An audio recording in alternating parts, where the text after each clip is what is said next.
Hello students, welcome to the third lecture of Industrial Pharmacy having a subject code BP502T. Myself, Payal Kesharwani, working as an assistant professor at Ramesh Institute of Vocational and Technical Education, Greater Noida. So, in this lecture, we will be discussing about the solubility analysis. In last lecture, we have discussed about the organoleptic properties and polymorphism, crystalline and amorphous nature, and we have seen that how this properties is affecting the stability and solubility, and it is helping to overcome these limitations during the development of the scale up of the development and scale up of the formulation of the dosage form. So here in the third lecture we will be discussing about the solubility analysis. So solubility analysis we will be discussing what is solubility analysis, next what are the fundamental importance of solubility, then solubility characteristic and partition coefficient. So these are the different points we are going to discuss in this lecture. Next is solubility analysis. So first we have to understand what is solubility. So solubility of a drug is the amount of the drug that dissolves in the given solvent. आपका कोई भी x drug है, suppose आपको उसको किस में soluble करवाना है, वाटर में, तो how much quantity of x is dissolved in water is known as solubility. इसको आप क्या बोलोगे? Solubility. तो solubility जो होता है उसमें कितना अमाउंट आपके ड्रग का सॉल्युबलाइज हो रहा है. तो किसी भी ड्रग को आपको सॉल्युबलाइज करना है तो एक बेसिक सा कॉन्सेप्ट होता है, आपको पता है सॉल्यूशन में आपका सल्यूट एंड सॉल्वेंट होता है. तो आपको क्या करना है, सल्यूट एंड सॉल्वेंट के बीच में अट्रैक्शन इंक्रीज करना है. उसके लिए क्या होगा, आपको जो सल्यूट इंटरैक्शन है या फिर सॉल्वेंट इंटरैक्शन है उसको क्या करना पड़ेगा, ब्रेक करना पड़ेगा, सो दैट आपका जो सल्यूट एंड सॉल्वेंट इंटरैक्शन है वो इंक्रीज हो जाए. आपको सल्यूट एंड सॉल्वेंट इंटरैक्शन को इंक्रीज कराना पड़ेगा किसी भी ड्रग के मॉलिक्यूल को सॉल्युबलाइज करने के लिए इन अ पर्टिकुलर सॉल्वेंट.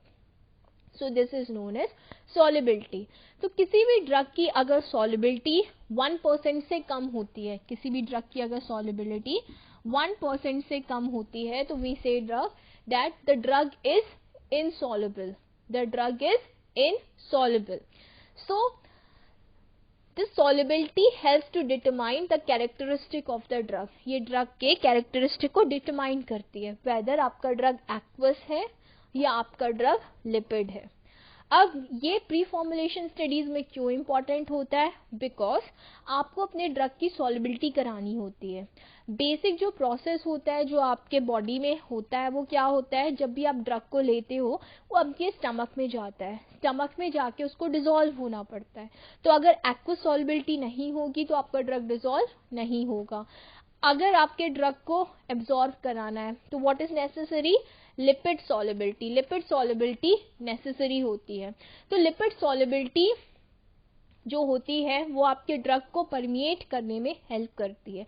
तो आपके ड्रग को एक्वस सॉल्युबल होना चाहिए एंड लिपिड सॉल्युबल होना चाहिए, ये आप प्री फॉर्मुलेशन स्टडीज से डिटरमाइन कर सकते हो. अगर नहीं है तो कैसे आप उसकी सॉल्युबिलिटी को इंक्रीज करोगे, ये सारी स्टडीज भी you do it in a pre formulation studies.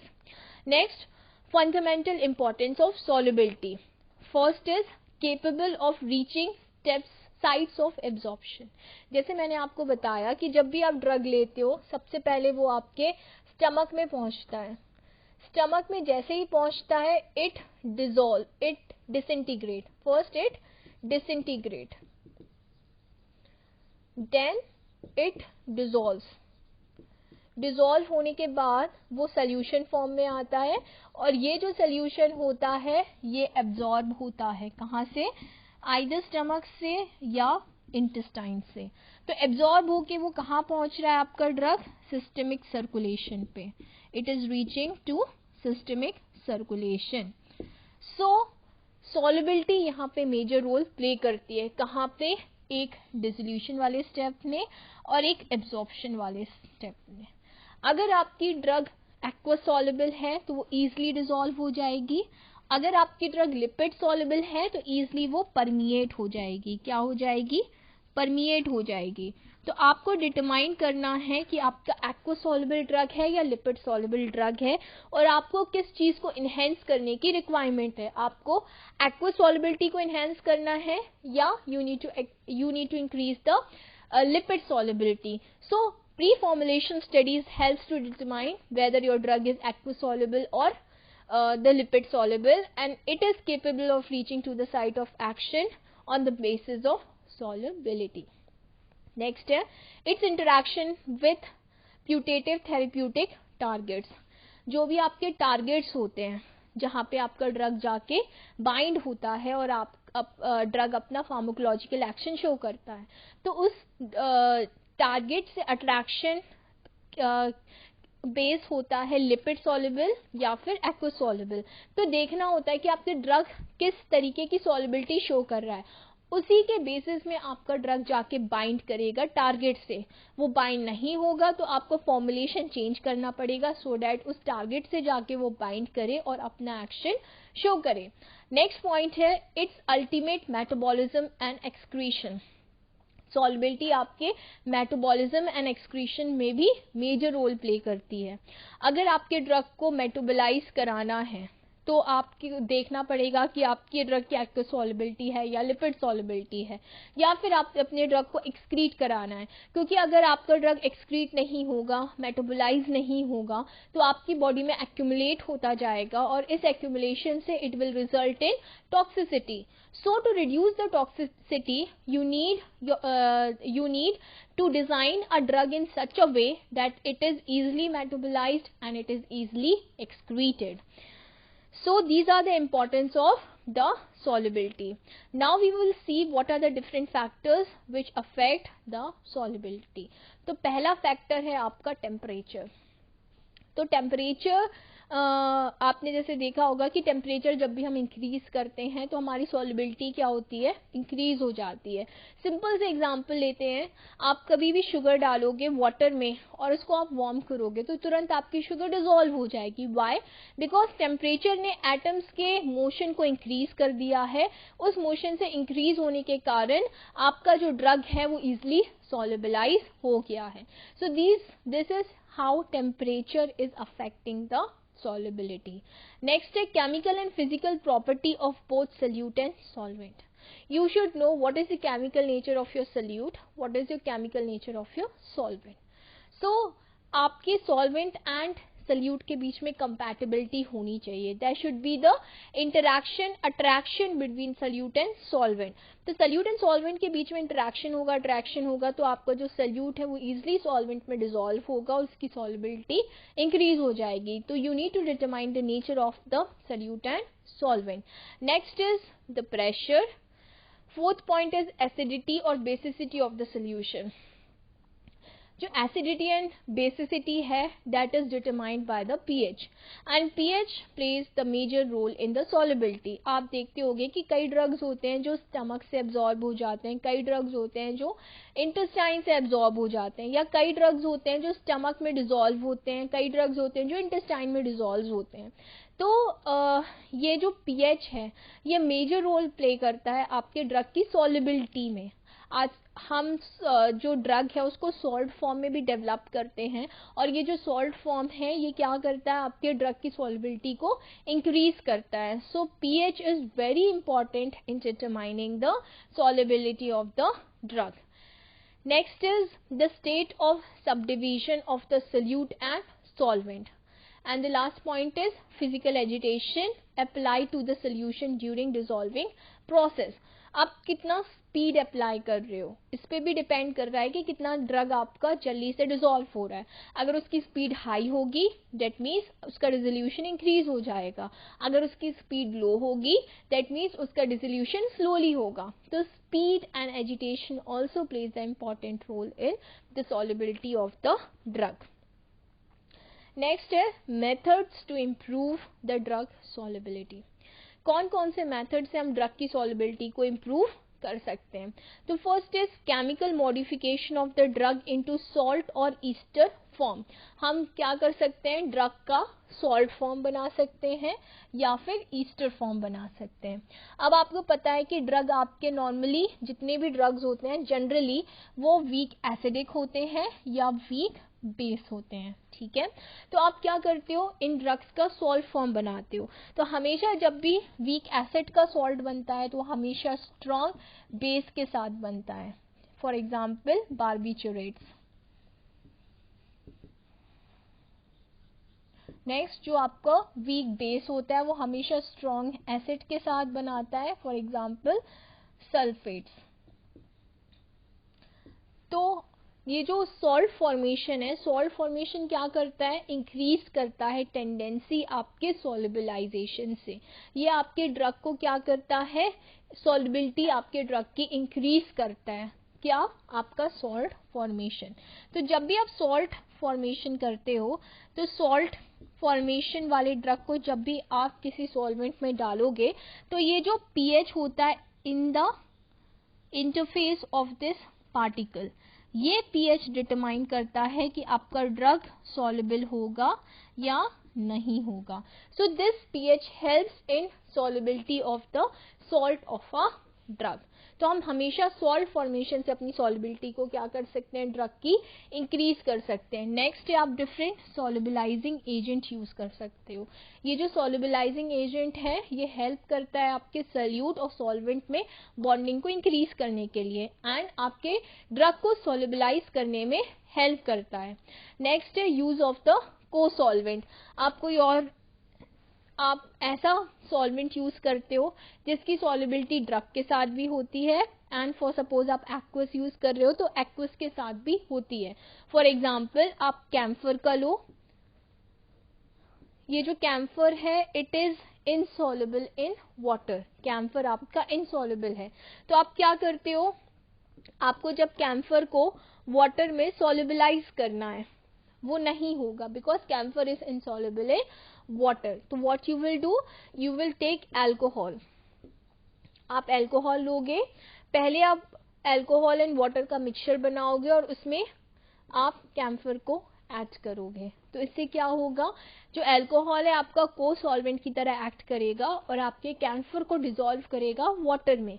तो this is acting as a cosolvent. Next है आपका माइक्रोनाइजेशन. माइक्रोनाइजेशन में क्या होता है, आपका जो साइज ऑफ द पार्टिकल है आप क्या करते हो, उसे रिड्यूस करते हो या फिर आप सॉलिड डिस्पर्शन बनाते हो. सॉलिड डिस्पर्शन यानी सस्पेंशन. आप सस्पेंशन फॉर्म करते हो किस लिए, सॉल्युबिलिटी को इंक्रीज करने के लिए. तो जब भी आप फाइन पार्टिकल बनाते हो किसी भी ड्रग का तो ये जो फाइन पार्टिकल है वो इजीली क्या होते हैं, डिसॉल्व हो सकते हैं आपके सॉल्यूशन में. क्योंकि ये जो फाइन पार्टिकल है, जब भी फाइन पार्टिकल्स होते हैं उससे ब्राउनियन मूवमेंट इंक्रीज हो जाता है. ब्राउनियन मूवमेंट क्या होता है, it is a zigzag movement. ये जो जिगजैग मूवमेंट है इसको आप ब्राउनियन मूवमेंट बोलते हो. तो एक एनर्जी मिल जाती है पार्टिकल को, ब्राउनियन मोशन इंक्रीज हो जाता है, उससे पार्टिकल क्या होता है, काफी अच्छे से सॉल्युबलाइज हो जाता है. तो micronization also help in the सॉल्युबलाइजेशन. And next technique is adjustment of the pH. आप पीएच को एडजस्ट करोगे और एडजस्टमेंट ऑफ द पीएच से अपनी सॉल्युबिलिटी ऑफ द ड्रग को इंक्रीज करोगे. नेक्स्ट है सॉल्युबिलिटी कैरेक्टरिस्टिक. आप सॉल्युबिलिटी को किस तरीके से डिटरमाइन कर सकते हो. First is in the coming slided one by one we will see all the characteristic, how this characteristic will help in increasing the solubility. So first आपका आता है intrinsic solubility.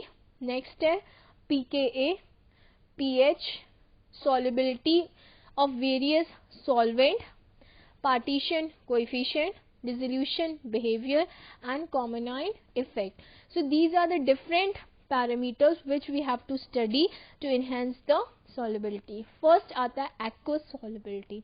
Now first we have to understand the definition of aqueous solubility and how we can increase the aqueous solubility. So the maximum solubility of the drug substance in a standard aqueous buffer depends on stirring. आप कैसे कर सकते हो? Vigorous stirring से कर सकते हो at constant temperature and pressure. तो जब भी मैक्सिमम ड्रग की, किसी भी ड्रग की मैक्सिमम सॉल्युबिलिटी सॉल्वेंट में करानी है with stirring and at a particular temperature, that is known as absolute solubility. किसी भी ड्रग की मैक्सिमम सॉल्युबिलिटी को आप बोलते हो absolute solubility eight a particular temperature and equilibrium condition. Next आती है आपकी इंट्रिंसिक सॉल्युबिलिटी. इंट्रिंसिक सॉल्युबिलिटी क्या होती है? Maximum solubility of the unionized form. आपको पता है कि ड्रग दो फॉर्म में होता है, एक होता है आयोनाइज्ड फॉर्म, दूसरा होता है अनआयोनाइज्ड फॉर्म.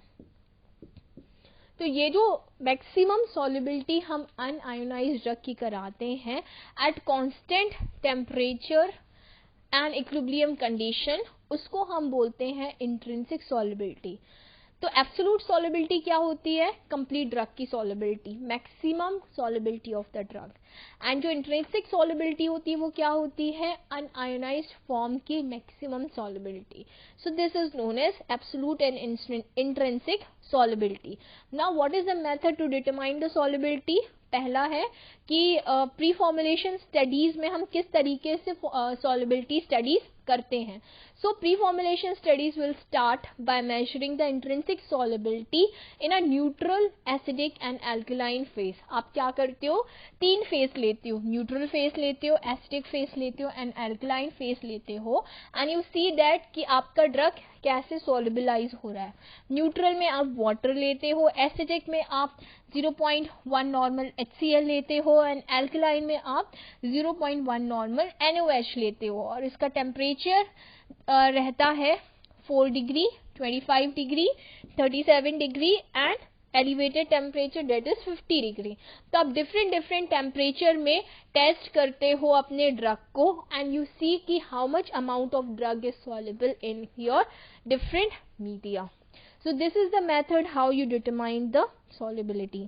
नेक्स्ट आता है आपका molecular dissociation pKa and pH. आप pKa एंड pH को कैसे डिटरमाइन करोगे और वो आपकी सॉल्युबिलिटी एनालिसिस कैसे करेगी? तो aqueous solubility of the compound depends upon the ionization. It depends upon the ionization. आपको पता है कि pH जो होता है and pKa, these two properties plays a major role in determining the solubility. कैसे? अगर pH आपका लेस है एंड आपका pKa भी क्या है? लेस है. तो ये क्या होगा? मतलब जो भी ड्रग होगा उसकी सॉल्युबिलिटी शो नहीं होगी. It will result in इनसॉल्युबिलिटी. अगर आपने इसको अपोजिट कर दिया, आपका pH लेस है बट आपने pKa क्या कर दिया? इंक्रीज कर दिया, तो आपका जो ड्रग है वो क्या हो जाएगा? It will solubilise. So you can say जो आपका pKa एंड pH है वो अपोजिटली वर्क करता है. ऐसे ही जब आपको एब्जॉर्प्शन कराना होता है तो हमेशा अनआयोनाइज्ड ड्रग का एब्जॉर्प्शन होता है. जब आपको एक्सक्रीशन कराना होता है तो हमेशा आयोनाइज्ड ड्रग का एक्सक्रीशन होता है. तो ड्रग के पास ये जो प्रॉपर्टी होती है कि कब आपका ड्रग आयोनाइज हो रहा है, किस pH में आयोनाइज हो रहा है, किस pKa में वो अनआयोनाइज स्टेट में है, तो ये सारी प्रॉपर्टी जानना बहुत ज़रूरी होता है because your drug is going inside your body. So you should know whether stomach में या इंटेस्टाइन में किस स्टेट में वो अनआयोनाइज्ड फॉर्म में होगा. अगर उसका एब्जॉर्प्शन कराना है it has to be present in the unionized form. अगर आपको अपने ड्रग का एब्जॉर्प्शन कराना है तो it should be present in the unionized form, अगर आपका ड्रग अनआयनाइज्ड फॉर्म में नहीं हुआ तो आपका ड्रग एब्जॉर्ब नहीं होगा. अगर आपको अपने ड्रग का एक्सक्रीशन कराना है तो it should be present in the ionised form. अगर आपका ड्रग आयोनाइज्ड फॉर्म में नहीं हुआ तो it will be very difficult for its excretion. फिर आपको दूसरे रूट्स देखना पड़ेगा कि किस तरीके से वो बॉडी से एक्सक्रीट आउट हो सकता है. तो जो आयनाइजेशन और अनआयनाइजेशन का कॉन्सेप्ट है, ये जो कॉन्सेप्ट है आपके बॉडी के अंदर काफ़ी एप्लीकेबल होता है एंड एब्जॉर्प्शन एंड एक्सक्रीशन में मेजर रोल प्ले करता है. नेक्स्ट आता है मेजरमेंट ऑफ पीके. आप पीके को कैसे मेजर कर सकते हो? तो आप डिफरेंट इंट्रिंसिक सॉल्युबिलिटी के डेटा के बेसिस में पीके मेजर कर सकते हो. डिफरेंट टेक्निक्स होती है इसको मेजर करने के लिए, जैसे आपकी conductivity technique, potentiometry and spectroscopy technique. Next आता है Henderson-Hasselbalch equation. This is very important equation in determining the pKa of any substance. तो जो भी एसिडिक ड्रग्स होते हैं, वीक एसिडिक ड्रग्स, उसका आप इस मेथड से डिटरमाइन कर सकते हो pKa, that is pKa is equal to pH plus log HA, that is un-ionised form divided by ionised form. तो इससे आप pKa डिटरमाइन कर सकते हो अपने ड्रग का when it is the acidic drugs. Next is Henderson-Hasselbalch equation which is used for the weak basic drugs. आपको कभी भी जब वीक बेसिक ड्रग्स का कैलकुलेट करना है तो it can be calculated by pKa is equal to pH plus log Hb plus minus P. This is unionized drug of basic compound and this is ionized drugs of the basic compounds. Next is pH and pKa. pKa is obtained by measuring the pH change of the substance in the solution. So जब भी आपका pKa and pH equal होता है, जब भी आपका pH and pK equal होता है तो वो ड्रग आपकी 50% आयोनाइज्ड होती है. क्या होती है? 50% आयोनाइज्ड होती है. तो there should not be balance between pKa and pH. It should always be opposite. pH अगर लेस है तो pKa ज़्यादा होना चाहिए, pKa अगर लेस है तो pH ज़्यादा होना चाहिए. तो इससे आपके जो GIT है उसमें आपके ड्रग का एब्जॉर्प्शन अच्छा होगा. नेक्स्ट है सॉल्युबिलिटी इन वेरियस सॉल्वेंट. अगर आप फॉर्मुलेशन बना रहे हो तो ये सारे सॉल्वेंट आप यूज़ कर सकते हो, जैसे ethyl alcohol, glycerin, propylene glycol for the increasing the solubility. And in manufacturing you can use these solvents, for example isopropyl alcohol, benzyl alcohol and polyethylene glycol to increase the solubility. Next आता है आपका partition coefficient. तो जो partition coefficient है वो क्या होता है? इट डिटरमाइंस कि what is the ratio of the drug which is solubilized in the aqueous phase and what is the ratio of the drug which is solubilized in the organic phase. तो उसका हम ratio निकालते हैं और drug की किस में solubility ज़्यादा है या किस में कम है उसका डिटर्मिनेशन हम पार्टीशन कोएफिशिएंट से करते हैं. तो उसका फॉर्मूला क्या है? It is unionized compound divided by unionized compound. So unionized compound in the aqueous phase, unionized compound in the organic phase. तो इसमें हम डिफरेंट रेशियो कैलकुलेट करके डिटर्मिनेशन ऑफ पार्टीशन कोएफिशिएंट करते हैं. नेक्स्ट है डिफरेंट मेथड जिससे हम partition coefficient determine कर सकते हैं. तो most common method is shake flask method, जिसमें हम ऑक्टेनॉल एंड वाटर का रेशियो डिटरमाइन करते हैं. ठीक है, तो इसमें हम सेपरेटिंग फनल यूज करते हैं. सेपरेटिंग फनल में हम ऑक्टेनॉल वाटर का रेशियो लेते हैं, दैट इज 80:20, एंड इसमें हम ड्रग को डालते हैं and we use to see कि how much amount of drug is solubilised in both the solvent. हम इसमें रेशियो 50:50 लेते हैं. नेक्स्ट है आपका chromatographic method, counter current and filter probe method, Tomlinson filter probe method and micro electrometric titration method. ये सारे method से हम पार्टीशन कोएफिशिएंट को डिटरमाइन कर सकते हैं. Now partition coefficient can be determined by the different parameters from the body also, that is absorption rate, effect of dissolution rate, pKa, solubility of the absorption, then solvent, different solvents such as chloroform, ether, acetate, isopropyl, myristate, etc. So these solvents can also be used for determining the partition coefficient. So in this lecture we have studied the solubility analysis, and we have seen different characteristics which helps to determine the solubility. In the next lecture, that is lecture number 4, we will study about the flow analysis, flow property of the drug. Thank you.